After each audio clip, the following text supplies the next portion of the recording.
La 4G Patelma vous présente Nivavo.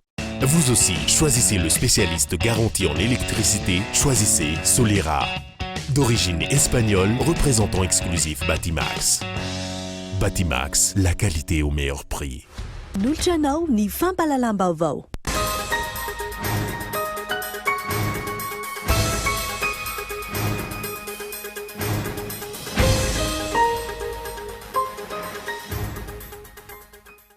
Ho fanatsarana ny tany ariary nyroso tamin'ny fampiarana ny sazy ho an'ireo tsy fanaran-dalàna rehetra mifanaiky amin'ny fahatarana sy dia tsy fampodiana vola vahiny ministera tompon'anaikitra. Voakasika izany avokoa ireo mpandraharaha manondrana sy manafatra entana. Nisy ny fivoriana izay notorian'ny filohan'ny repoblika niaraka tamin'ireo mpiara-miombona antoka sy mpamatsy vola amingorana tanteraka ny kere any Atsimon'ny Nosy. Naneho ny fahavononany ireo mpiara-miombona antoka sy ny mpamatsy vola anohana ny Madagasikara. Mitoy ny fitarainan'ny mponina amin'ny fokontany maromaro ao Taolaniaro noho ny fahaloton'ny rano vokatry ny fitrandrahana izay ataon'ny QMM. Androany nanao tatitra vokatry ny fanadidina tany an-toerana ny PCQVP Madagasikara. Amin'izao akatoko ny fety izao manana tolotra maro hanomezana fahafampony mpanjifa ny Canal Plus Madagasikara. Manolotra 12 andro ho any ireo re-abonnement rehetra ny Canal Plus manomboka androany ary hiavaka kosa ho an'ireo mpanjifa vaovao. Eo amin'ny maresaka iraisam-pirenena 730 farafahakeliny no maty any Uganda taorian'ny fampidirana amponjany kandida filoham-pirenena avy amin'ny antoko-panohitra any an-toerana. Ahina itoy ny korotana mialoha mandritra ary aorian'ny fifidianana ho ny mpandinika politika. Ny adidin'ny ravetrany.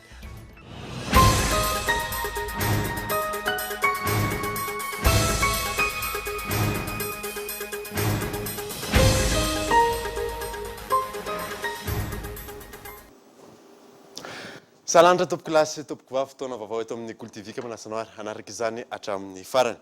Nanamboatsika ny vaovao androany no natolotra teo anatrihan'ireo solombavamboaka ny LFI 124 nitondra fanazavana momba izany minitry ny toe-karena sy ny fitantanam-bola. Henri Florian. Ny tapany marena tamin'ity androany ity no nampahafantara ny ministry ny toe-karena sy ny fitantanam-bola teo anivon'ny fivorim-be azony be sy ny maro natrena teny anivony teny mera-pirenena ny volavolan-dalàna ifeny tetebolam-panjakana ho an'ny taona 124. Fampahafantarana amin'ny ankapobeny ihany no natao tamin'ity androany ity fa mbola handalo asa mbao miresan'ny tokony ity volavolan-dalàna ity voandraisana fanapahan-kevitra ny handaniana azy. Teboka maro samihafa no mivoatra ao anatin'izany raha ny fanazavana.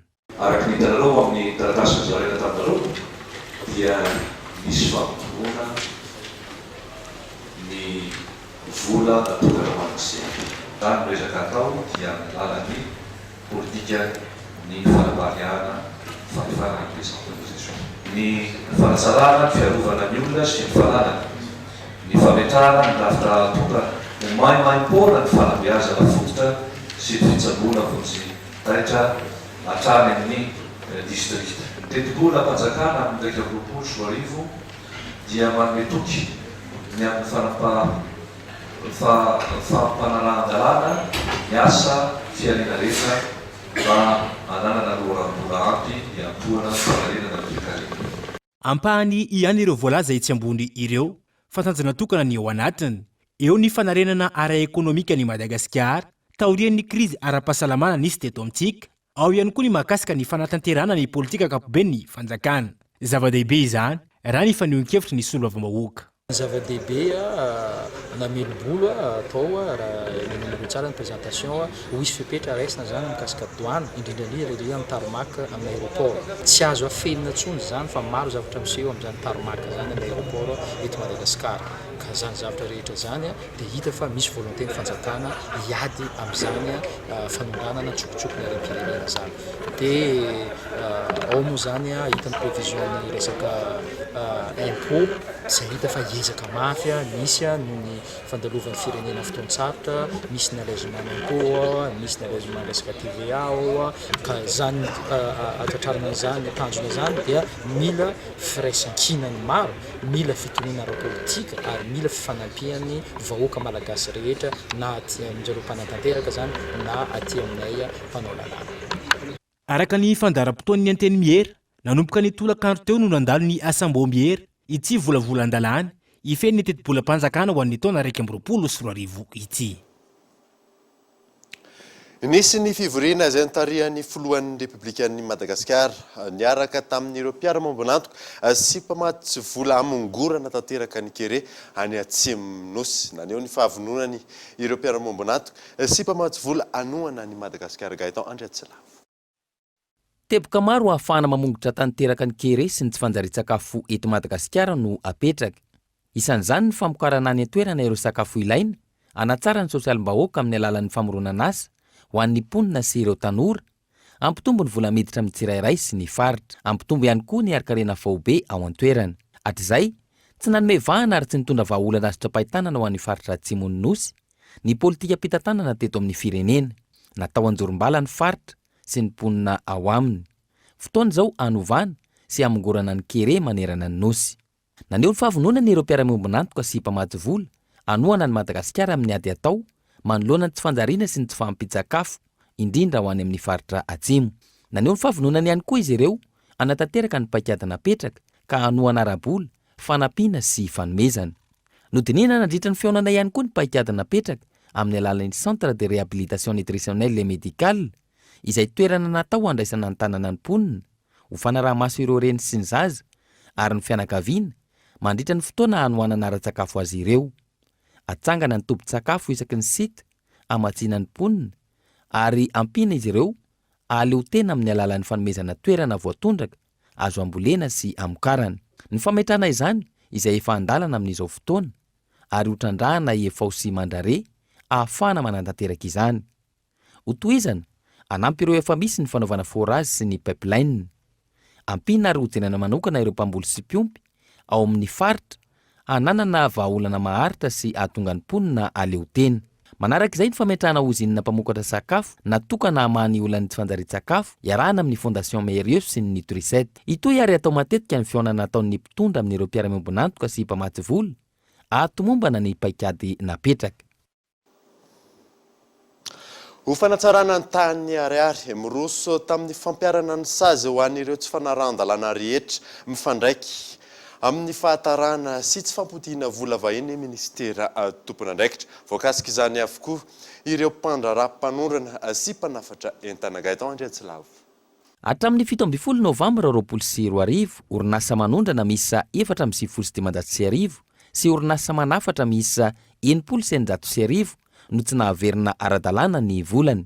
Nahato ary hijanona hikatona ny compte Sigoseany amin'ireo orinasa ireo manam-pavita ny famerenana ny vola eto Madagasikara. Le Sigose zany dia système intégré de gestion des opérations de change anazavana sy anjojana ny sehatra rehetrarehetra momba ny import sy export sy ny opération de capitaux avec l'extérieur.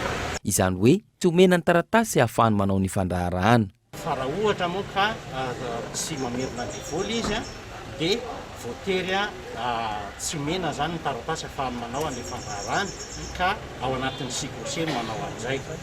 Ny zavatra tiako lazaina dia ataoko hoe atao anatin'ny andro vitsivitsy, herinandro vitsivitsy dia nazahoana vokatra izay ezaka natao izay averika any fa toromarika avy amin'ny filoham-pirenena sy premier ministre, ministre ny économie et finance zany ary tao anatin'ny herinandro vitsivitsy telo herinandro teo teo premier ohatra anakay ohatra hoe premier hatramin'ny 19 novembre dia 11 millions de dollars ny vola rapatrié. Hatry ny maly raha ny atotanisa azo fanodranana entana misy 1,700 ny tafaverim-bola ary orinasa misy 1,500 no efa nahavita ezaka nandamina ny kontiny. Voakasika izany avokoa ireo mpandraharaha rehetra ary fantatra ireo nahavita sy ny tsy nahavita izany. Anatsarana ny tany ariary mihoatra amin'ireo vola vahiny no tandona raha ny fanazavana ka entanina trano ny mpandraharaha rehetra.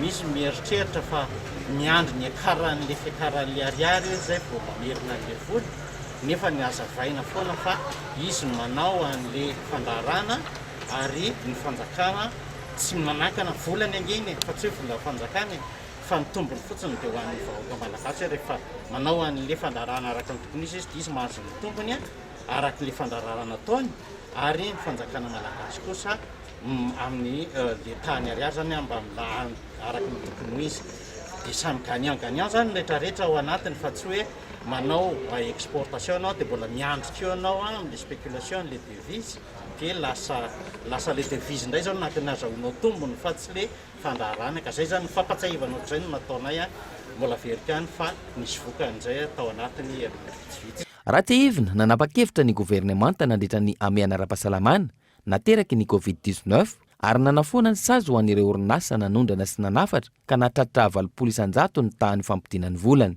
Amin'izao fotoana, miantony orinasa voankasikara rehetra ny ministera amerina ny volany eto Madagasikara araky ny takiany lalàna alohan'ny faran'ny volana Novambra ho avy izao.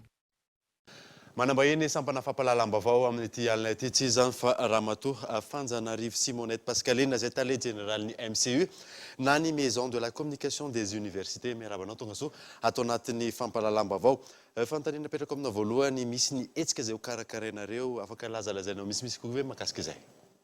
Ny salon de l'étudiant et de l'emploi zany no ataonay eo amin'ny zaridaina Nanosy manomboka ny latsinainy 13 ka hatramin'ny larobia 15 novambra ho avy izao.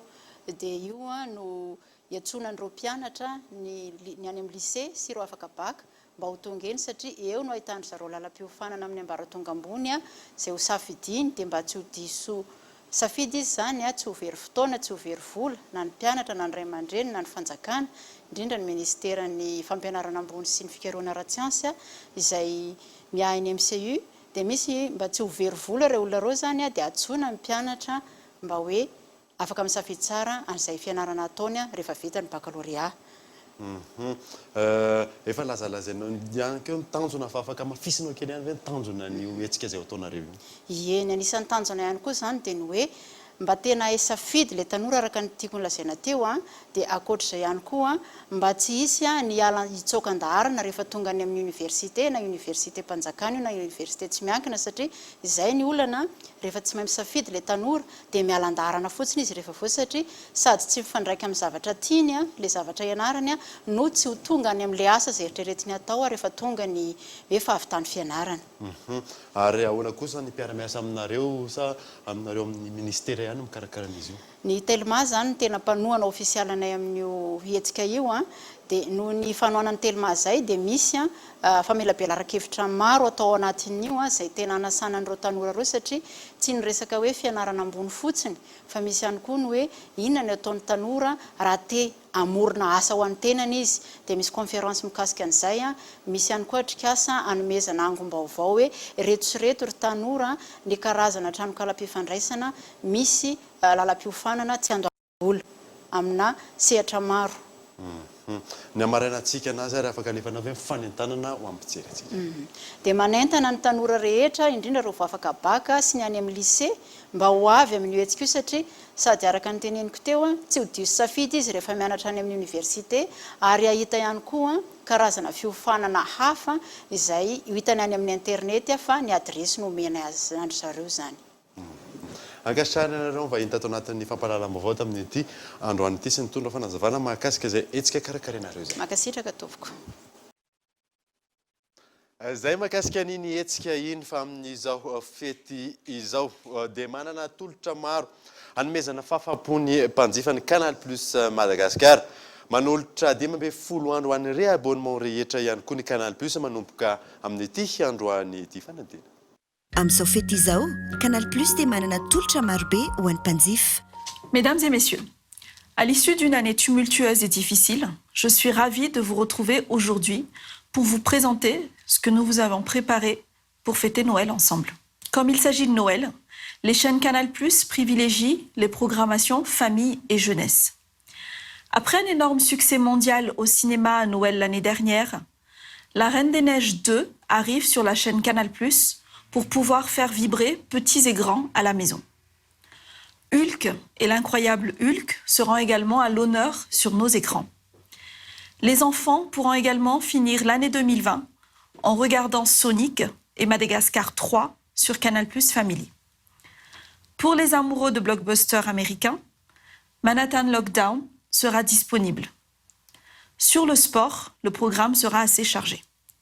Les amateurs du rugby Top 14 pourront profiter du Boxing Day le 27 décembre avec le match Toulon-Clermont-Ferrand. Il y aura également le dernier Grand Prix de la saison de Formule 1 à Abu Dhabi le 13 décembre. Côté foot, après cette année marquée par quelques mois d'absence de compétition sportive, de grandes affiches garderont nos abonnés en haleine pour la fête de fin d'année. Le 12 décembre, il y aura Manchester United et Manchester City en Première Ligue. Le 13 décembre, les abonnés pourront profiter du match de la Liga Real de Madrid-Atlético. Le 16 décembre, Juventus-Atalanta pour la Serie A. Et bien sûr, le traditionnel Boxing Day le 26 décembre pour le match Arsenal-Chelsea. Pour les adeptes de Novelas TV, la saison 3 de Catalina est arrivée depuis le 12 novembre. Pour tous les Malagasy, après le succès de la saison 1 de Wissa, la saison 2 de la série arrive également sur Novegas le 2 décembre. Et enfin, nos abonnés pourront bénéficier de Trace Christmas, disponible sur Canal 19 jusqu'au 5 janvier. C'est la première chaîne musicale dédiée à Noël.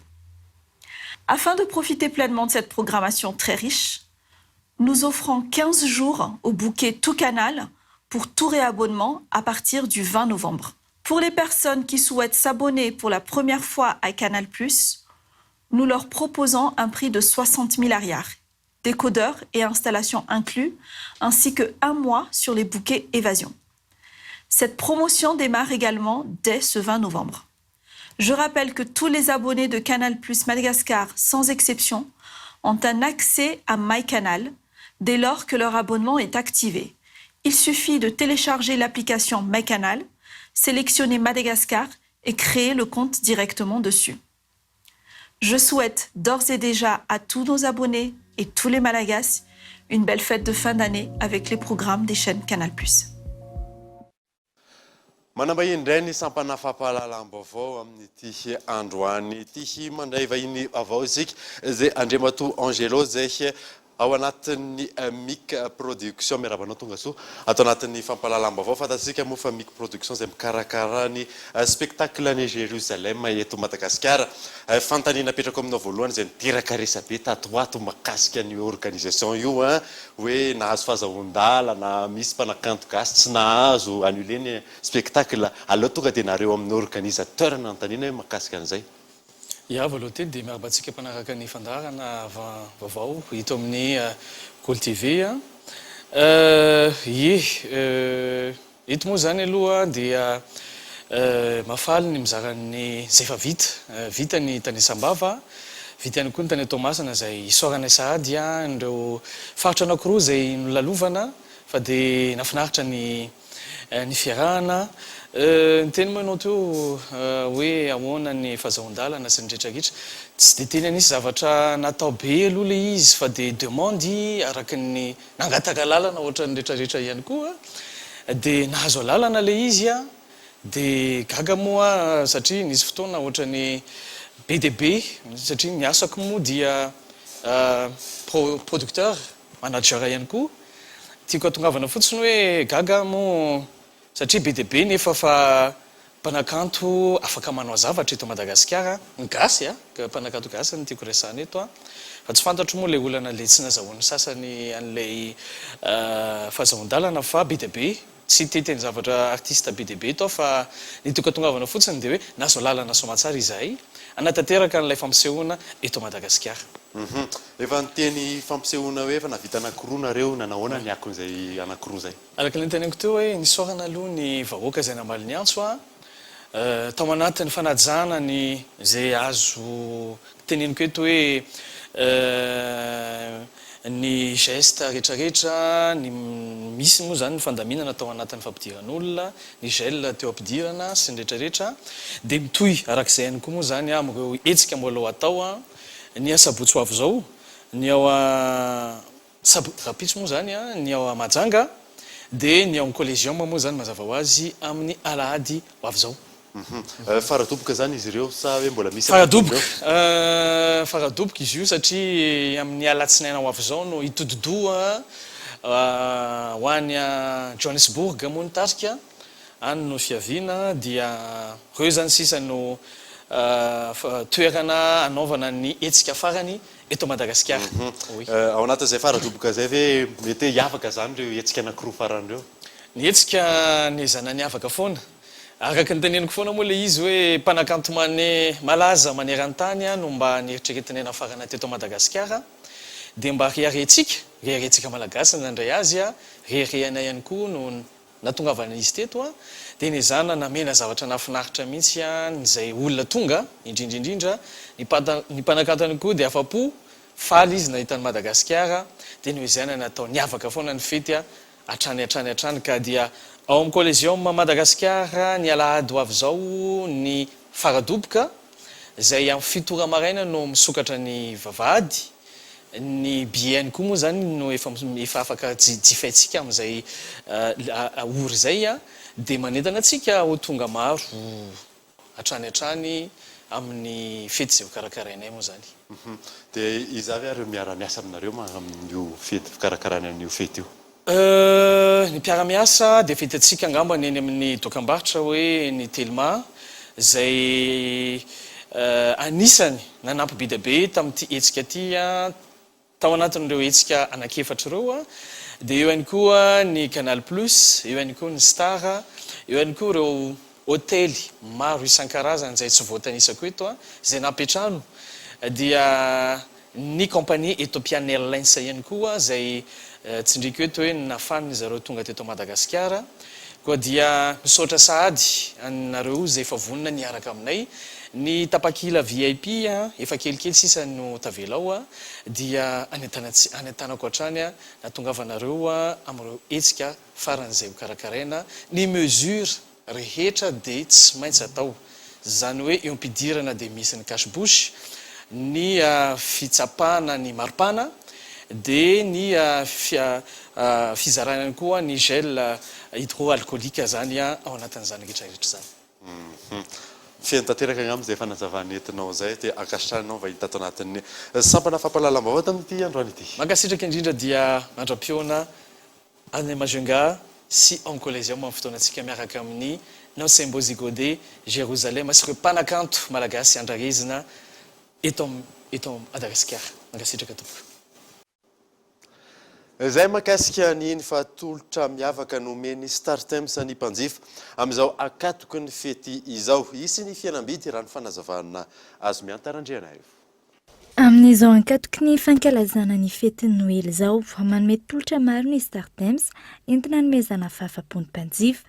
Fa amin'izao akatoko ny Noely izao dia nanao fianambidy izahay tamin'ny etam-barotray satria ny décodeur ho an'Antananarivo ilay mandeha amin'ny antenne tsotra dia 45 000 ariary dia ny antenne satellite dia 80 000 ariary raha 120 000 ariary izy teo aloha ireo rehetra ireo dia efa misy abonnement amin'ilay 44 000 ariary avokoa teo ihany koa ny écran téléviseur numérique StarTimes izay nalatsaka ny vidiny 550 000 ariary izy zao raha 650 000 ariary izy teo aloha dia ny 43 pouces kosa dia 950 000 ariary izy izao raha ohatra ka 1 100 000 ariary izy teo aloha raha ohatra ka hoe mahalinina ny tsirairay ny mijery na mitest ireo vokatra StarTimes dia misokatra hatrany ny boutique anay eo ihany koa ny service de livraison anay afaka mamany etaeta.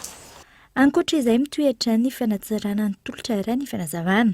Raha tsy ahivina kely aloha tamin'ity taon'ity dia nisy chaîne mihoatra ny 720 nitsofoka tao anatiny boky an'ny StarTimes dia nanokatra ihany koa izay ny fantsona anankiray ny application natsoinay hoe StarTimes One izay ahafahan'ny olon-drehetra mijery ny programme amin'ny StarTimes amin'ny alalan'io application io dia raha efa mpanjifanay izy dia afaka mijery ny programme StarTimes amina écran telo samihafa. Tao ihany koa ny StarTimes Go indray dia tolotra iray anaovanay livraison izany hoe miantso fotsiny ny mpanjifa dia manatitra izahay naiza toerana misy azy eto Madagasikara.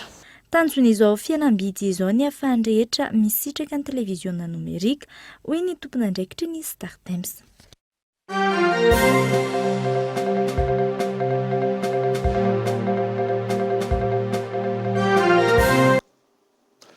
Araky ny famantarana iny dia miditra vaovao ny fampelezan-kevitra isika.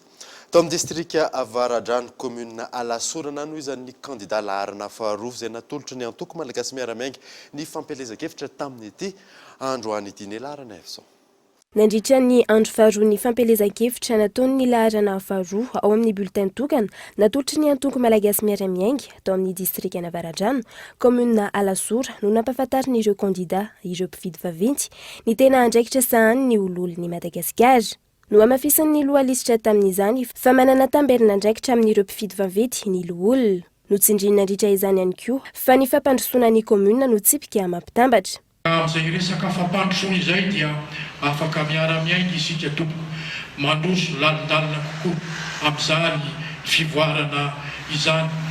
Kofehy mampifamatotra antsika izany satria na inona firehanareo izahay tompoko dia tsy manava na olona miara-dia amin'ny fitondrana na avy amin'ny antoko-panohatra na avy amin'ny mahaleo-tena. Izay dia fantatray dia ny fampandrosoana ny commune tsara no votoatany resakitsika fa tsy miditra lalina amin'ny resaka adila politika. Marina tokoa fa efa voalaza teo fa rehefa voafidy ianareo dia tadidio atizano andeha iady amin'izay zavatra iray satria rehefa voafidy ianareo tompoko dia tsy olony antoko itsony fa olona napetraka ny vahoaka ary miasa ho an'ny vahoaka. Tsy misy sekoly fanofanana ny ben'ny tanàna sy ny mpanolotsaina hoy ireo candidat fa ny antoko malagasy miara-miainga irery hatreto no manome fampiofanana ireo ben'ny tanàna ahafahan'izy ireo mitatana amin'ny tokony ho izy ny commune misy azy ireo tsirairay avy. Fananao tamin'ny mars tamin'ny février dia nanampanao formation mikasika anateo budget de programme. Tamin'ny 11-12 avril teo nampanao 12 novembre teo nampanao formation mikasika ny fitantanam-bola. Misy ben'ny tanàna natika teo tanatin'izay vavolombelona. Ary amin'ny manaraka dia ampanao formation mikasika ny atao hoe ohatsy ny ahoana fanolorana amin'ilay tetikasa. Maro ny fankatana ataon'ny ny ben'ny tanàna. Indrindra rehefa misy ay aman-dreny lehibe tonga zany ministre io na gouverneur io na président de la république io. Fa zao tsy maharesy lahatra izy. Tsy nianatra an'izay izy ka ataonao tsy azonao miantsina anatin'izay izy. Ka izay no anampiana ianareo. Maharitra 20 andro ny fampelezan-kevitra amin'ny fifidianana ololon'ny Madagasikara ny faha 12 Desambra manerana ny nosy. Mandritra izany fotoana izany no andresy lahatra ireo mpifidy vaventy miisa 724 hifidy ny laharana faharoa ho an'ny faritanina Antananarivo ireo candidat.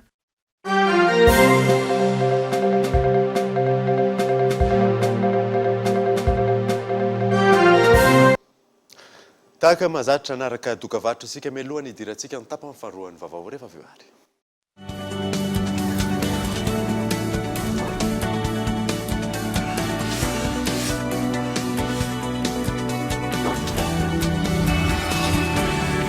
Manandanja ny safidinao, safidy ahanosy maitso indray an'i Madagasikara. Mametraka ny tetikasa finday iray mira azo iray ho volena Itelma. Iaraka isika andrakotra ala indray an'i Madagasikara amboly azo ho lovany taranaka ny afara. Isaky ny finday Itelma iray voavarotra azo iray no volena ka ho maitso mavana ity firenena.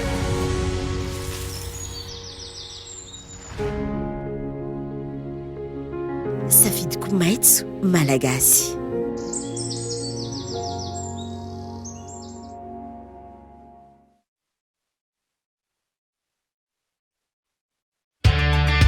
Veni, vovonana eketsika ny aina mendrika salama.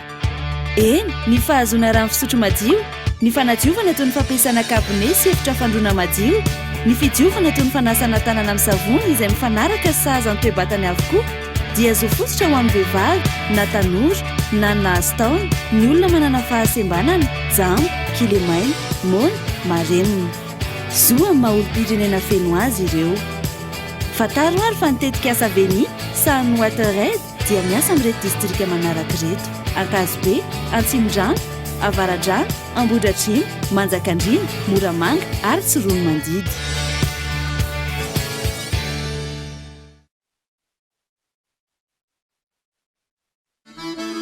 Ao anatin'ny fankalazana ny fahazatoanany ny antenimieran'ny varotra sy ny indostria an'Antananarivo na ny chambre de commerce et d'industrie d'Antananarivo dia manasantsika rehetra anjifa ny vita malagasy ao amin'ny voatra 24 andiany fahavito isy valandresaka atrikasa fampiofanana ary fampionana amin'ny sampandraraha etsika varotra fampirantsiana ahitana ny vokatra malagasy amin'ny sehatra rehetra ny 5 ka hatramin'ny 29 volana novambra ho avy izao atao eo amin'ny annexe CCIA Antanimena.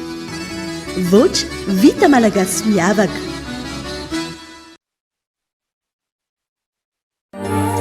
Chocolat Tsar, un goût authentique, un éventail de saveurs. Tsar, un trésor riche et gourmand, issu des précieuses fèves de cacao de Madagascar.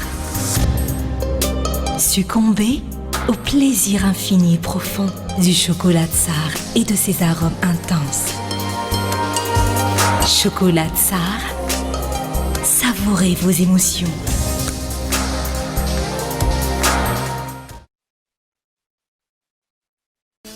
Dans le cadre du 60e anniversaire de l'indépendance de Madagascar, sous l'égide de la Fédération malagasse de motocyclisme, Bira Motoclub, Motoclub Mada, Likimoli et Trace Madagascar vous présentent l'événement Xinov Ambomalaza Time Attack 1.0. Le dimanche 29 novembre 2020, une course contre la montre de moto gros cylindrée sur plus de 4 km. Sponsor, ProSecurity, Blue Sky Hotel, partenaire média, Cool TV, boisson officielle, XXL.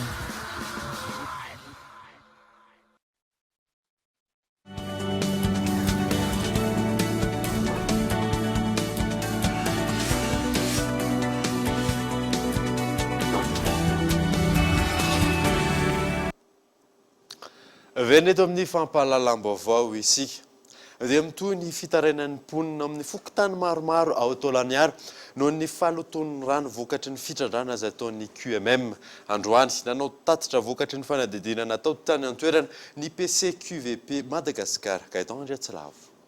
Makarano amin'ny ony rano mandeha ny sakeli-drano sy ny sisa avokoa ny 2,5 nireo olona noadiadiana ho fampiasa amin'ny fandrahoana sy fidiovana. Mamaritra ny kalitaon'ny rano ho ratsy avokoa ny 900 mponina ary nanamafy fa tsy mitsahatra miaratsy hatrany izany tao anatin'ny 10 taona. Amin'ny alalan'ny fofon'le rano zany na ihany koa ny tsiron'le rano no ahafahan'ny zareo miteny an'le izy hoe lasa niaratsy tsy toy ny teo aloha intsony zany. Eo ihany koa no nilaza hoe nisy fetraikany teo amin'ny fahasalaman'ny zareo sy ny fivelomana zareo zany ny izay hoe fiovan'ny kalitao any rano zany. Rehefa miresaka fivelomana tsika dia miresaka ny atao hoe jony zany ao anatin'izay. Raha mikasika an'ilay fahasalamana teo dia 500 isanjaton'ny nadiadiana no nilaza fa areti-kibo sy fivalanana ny tena mampahazo any zareo ny areti-koditra ny 20 isanjato ary ny fanaviana tsy fatam-piaviana ny 70 isanjato. Dia ny etaeta moa zany ao anatin'izay ny etaetany zareo moa zany dia hoe mba amerinana amin'ny laoniny ny kalitao any rano ary raha misy ihany koa dia hoe mangataka zany zareo fanonerana manoloana ireo olana ny anjady tamin'izy ireo sy ho famaivanana ny vokadratsiny fahaloton'ny rano. Efa imbetsaka ny teto amin'ny Cool TV no nanao antsoavo manoloana io fahaloton'ny rano vokatry ny fitrandrahana fa sy mainty ao Tolagnaro io. Teo ihany koa ny fanadihadiana lalina natao nanehoana ny vokadratsy ateraky ny fahaloton'ny rano sy ny fiantraikany ratsy eo amin'ny fahasalamana sy ny fiarian'ny mponina saingy tsy nisy niova. Ho toin'izany sy ireo adisisika mahakasika ny fahaloton'ny rano ao Mandena natao ny ireo fiarahamonimpirenena ny taona 2014 nisy ity fanadihadiana natao tany atoerana ny volana septambra lasa teo ity anamafisana ny antsoavo hijerena akaiky ireo vahoaka ireo. Efa nanatona ihany zareo tompon'andraikitra teny amin'ny commune tompon'andraiki-panjakana sy ny sisa efa niteny ihany koa tamin'ny QMM fa tsy misy vokany tsy misy fiovana zany le izy nefa amin'ny andavanandro fiainan'le olona ny voakasika satria manambara zareo tena niaina be ny trondro voajono aty aminay ny akamaroan'ny trondro dia matin'ny tsikafony any fotsiny zany no ilay zavatra mitranga anatin'ilay rano dia fiveloman'ilay olona zany voakitikitika. Efa nisy rano fanazavana ny taratasina lefa mivantana tany amin'ny foibe Rio Tinto any Londres mahakasika io falitony rano vokatry ny fitandrahany QMM io ary efa nanao fikarohana momba ny kalitaon'ny rano ireto farany. Samihafa nefa ny vokatra hita taorian'izay. Le fikarohana avy aty aminay zany mampiseho hoe avo be le tahan'ny faloton'ny rano ny radioactivité an'ireo zavatra hita tany zany dia sahabo 700 avoeny amin'izay taux eken'ny OMS 700 avoeny. Dia ny Rio Tinto sy ny QMM fikarohana nataony indray milaza hoe tsy izay le izy fa acceptable tsara le taux dia izay le adievitra misy dia iny adievitra ara-tsiantifika sifra sy fanametarana no miady zany dia mbola mitohy izay resaka izay. Eo am-piandrasana ny valiny avy any Londres isy ny atrikasa tao ny fahaefatra ny volana Desambra ho avy izao ahafana manolotra vahaolana maharitra ka hananany ponina fahasalamana sy afaka manohy ankalalahana ny asa fiariny. Androany andro iraisam-pirenena ho amin'ny fampandrosoana ny indostria aty Afrika. Ny songadina nandritra ny fanamariana izany ny fahazahoana famatsim-bola avy amin'ny EBAD Ivrichard. Nahazo famatsim-bola avy amin'ny banky iraisam-pirenena ho an'ny fampandrosoany Madagasikara. Anoanana titika asa PTASO nan projet de développement de la zone de transformation agro-industrielle de Sud-Ouest. Tetikasa izay napetraka manokana any amin'ny faritra Atsimo andrefana, hanamafisana ny fanodinana ny vokatra vao antoerana. Mombamomba n'izay tetikasa zay dia izy zany ny parc industriel ngezabe 25 hectares ao apetraka any amin'ny commune ny Betsinjaka ary commune Anakenina no misitraka izay fampandrosoana izay satria izy tombo fanambolam-bokatra any amin'ny district Anakenina ahafahantsika zany manohana an'izay industrie maro samihafa ho atsangana any amin'ny parc agro-industriel du Sud-Ouest zay. Mandidina ny 100 tapitrisa dolara ny didibidiny entana voahodina nafaran'i Madagasikara ny taona 2024. Tokony hena lavitra ny makasikura mihodina araka ny tokony ho izy ny tetikasa PTASO izay vinavinaina ahitana indostria mpanodina vokatra maro. Isan'ny vonina hiara-iasa amin'ny Madagasikara amin'izay ihany koa ny ONUDI. Nous-mêmes, l'ONUDI qui avons signé le premier programme. Izay avy eto anivon'ny ONUDI izay isany nanasoniany fanarana voalohany niaraka tamin'ny fanjakana malagasy momba ny fampivelarana ny indostria dia mbola manamafy hatrany ny fahavononanay ara-entana amin'izany. Eo ihany koa izahay mikasika ny asa sy ny hetsika samihafa manodidina izay fampandrosoana ny indostria izay. Aritra 5 taona ny fametrahana ny PTASO izay hanomboka ny taona 2022 raha ny vinaviny. Ankoatra ny mpiara-miombona antoka rahabola sy ara-teknika, isan'ny mampiasa vola anatin'izay ihany koa ny fanjakana malagasy, mahakasika sy ny fampivelarana ny sehatry ny indostria, izay no isan'ny songadina nandritra ny fanamariana ny andro iraisam-pirenena ho an'ny fampandrosoana ny indostria aty Afrika no tontosaina tetsy anozy. Mangataka ny anampina isa azy ireo ny mpiasa mivondrona amin'ny syndikan'ny mpiasa eo anivon'ny anteny merandolona. Antony hiamafy ny asa rehefa tafapetraka ny olona avaovao. Henri Florio. Manoloana ny fampienany ny fanjakana ny isan'ny olona mandritra ny fotoam-piasana manaraka izao. Mangataka ny hanampiana ny isan'ireo mpiasa ao aminy ny sindika asa na ny antoko ny setry ny asa eo anivon'ny anteny merandolona no ny fahatsapan'izy ireo fa hiamafy ny asa izay ho tanterahany aoriany fipetrahany ny olona vaovao izay ho avy eo. Arakaraka ny ienan'ny isan'ny sénateur no tokony ampitomboana isan'ny mpiasa ny anteny merandolona. Tsara manamarika fa ny taona 2024 dia efa tsy nandray mpiasa intsony ny anteny merandolona. Tadidio tsara fa 2020 ny faritra ary 2020 izy atroaty. Hitombo be zany asan'ireo loolona reo.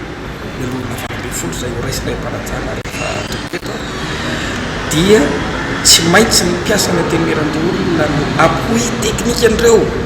Tadidio tsara fa mpanao lalàna ny anteny merandolona asa be dia be no anjara asa teknikan'ny mpiasa ato na ny manao kaneva na ny enquête préalable ahafahana mamolavola lalàna na mandany volavolan-dalàna ananatsika zany atao hoe bonlois zany asa mavesatra no mianandreo. Ankoatra izay, misy ihany koa nambaran'izy ireo ny tsindry mahazo ireo mpiasa ao aminy rehefa miova ireo mpitantana sy ireo tompon'andraikitra eo anivon'ny ity androm-panjakana ity ka hijoro makasika izany ny sindika manomboka izao. Zany hoe ny antoko sehatry ny asa eto amin'ny antenimieran-tolona manokana dia tsy manasatra anay no milaza satria ity syndika ty dia nametraka ny vina syndikaly milaza hoe mpiasa antenimieran-tolona miasa ao anatin'ny fitolotsaina maharitra.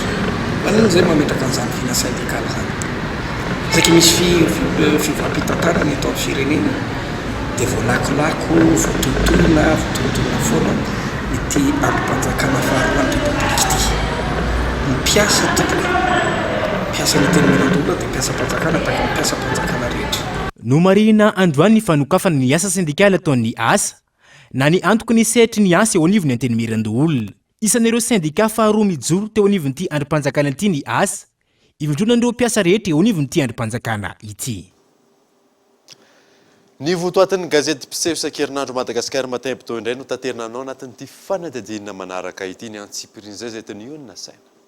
Nivoaka tamin'ity andro an'ity ny gazety Madagasikara matin hebdo laharana fa 70 lohateny dehibe isarian'ny gazety ny mpamaky azy amin'izany projet présidentiel Miami et Tanamasoandro tienne la route. Izay no amin'ny pejy faefatra sy fahadimy. Eo amin'ny pejy fahatelo, détournement au sein du ministère de la population, le PAC écroule les sous-mains. Covid-19 dans la capitale et le sud, des dizaines de milliers d'habitants reçoivent une aide sociale d'urgence. Izay no amin'ny pejy faharoa ambin'ny folo ny gazety Madagasikara matin hebdo. Ny miresaka ara-panatanjahantena, la chance de qualification des Barea CAN 2022, izay no amin'ny pejy fahavalo. Ny fandarana alalina eto amin'ny fahitalavitra Kolo TV sy amin'ny onjam-pekolo FM izay iresana makasika elakanja maintso ao Andriambilany no amin'ny pejy fahafolo izay warahanao ny alady ho avy zao. Réserve de mena be Antanimena, sa restauration et son reboisement au menu, izay no amin'ny pejy fahiraiky ambin'ny folo. Ireo no isan'ny lohateny dehibe misongadina anatin'ity gazety Madagasikara matin hebdo laharana fa 70 ity izay nivoaka androany 20 novambra hatramin'ny fahenina amby 20 ny volana novambra ho avy izao izay jifaina amin'ny vidiny 900 ariary. Lafa mavaoafa kosa indray fokontany misa 40 amin'ny boriboritany fatelo no nahazo lampadaire avy amin'ny solombavamboaka ania. Anamafisana ny ady dia amin'ny tsy fandriam-pahalemana no anton'izany raha ny fanazavana azo miantarandriana io. Fokontany maro amin'ny boriboritany fatelo no nahazo fitarainana matetika mikasika ny tranga tsy fandriam-pahalemana. Nisy manoloana io ny fangatana nataon'ny fokontany misa 40 tao amin'ny boriboritany io, fangatana lampadaire atao amin'ny solombavambahoaka raha fanomezan-tsoa aina na ania. Androany no toloran'ity solombavambahoaka ity izany izy ireo. Dia ity androany ity dia ao anatin'ny CLD 2019. Ny volan'ny CLD dia 300 millions d'ariary.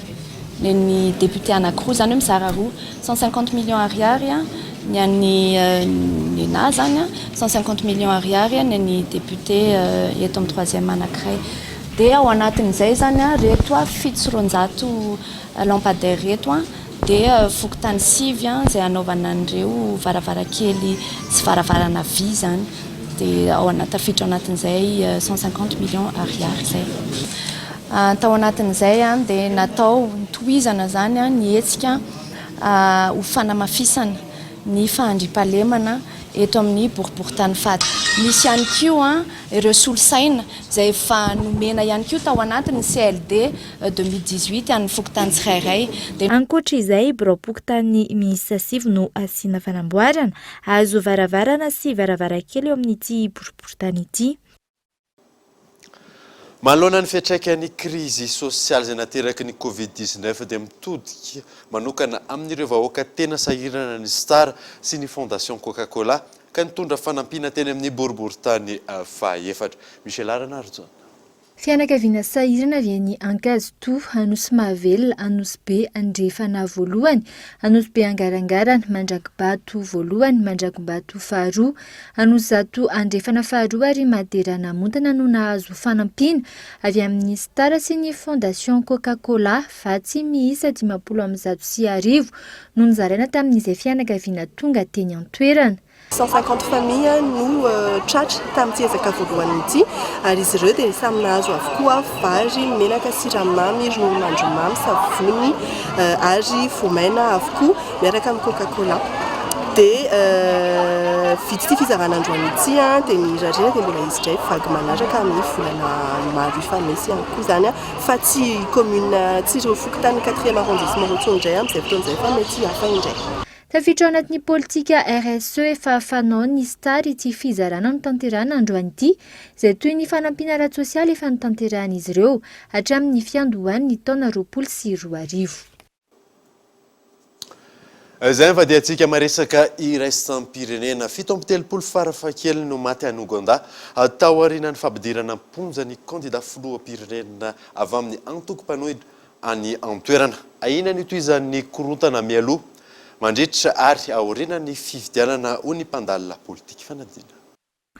Any Ouganda, tao anatin'ny 2 andro maherin'ny 17 no namonia no ny krizy ara-politika any an-toerana. Taoriny nampidirana amponja ilay kandida ho filoham-pirenena mpihira malaza any an-toerana Bobi Wine avy amin'ny antoko-panohitra izao korotana nitarika famoizana ny olona maro izao. Raha iverenana fotoana isan'ny nampalaza ity kandida ity no sady mpihira ny taona 2024. Taorin'izay niova ny endrika nandraisan'ny mponina azy no ny filatsako-vidiany ho solombavam-bahoaka. Tsy voazao no nampidirana amponja azy. No ny fahasahiny nitorika ireo tranga kolokolo sy ny tsy fitoviana any Ouganda, efa imbetsaka ny tena no samborana, saingina no hiatrany ny tolona nataony sy ny tsikera amin'ny fitondram-panjakana.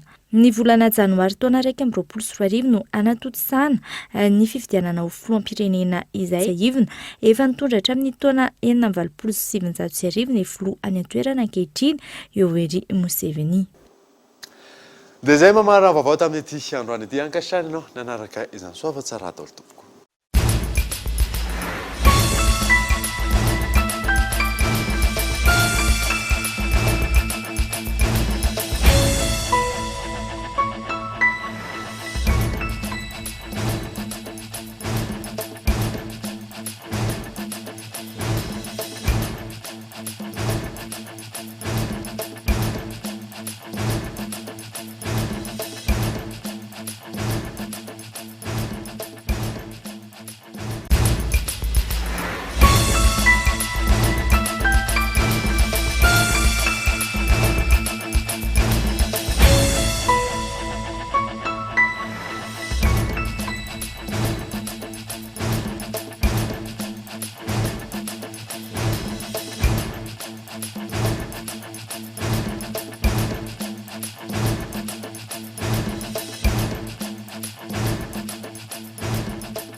Vous aussi, choisissez le spécialiste garanti en électricité, choisissez Solera. D'origine espagnole, représentant exclusif Batimax. Batimax, la qualité au meilleur prix. La 4G by Telma vous a présenté Ni Vavo.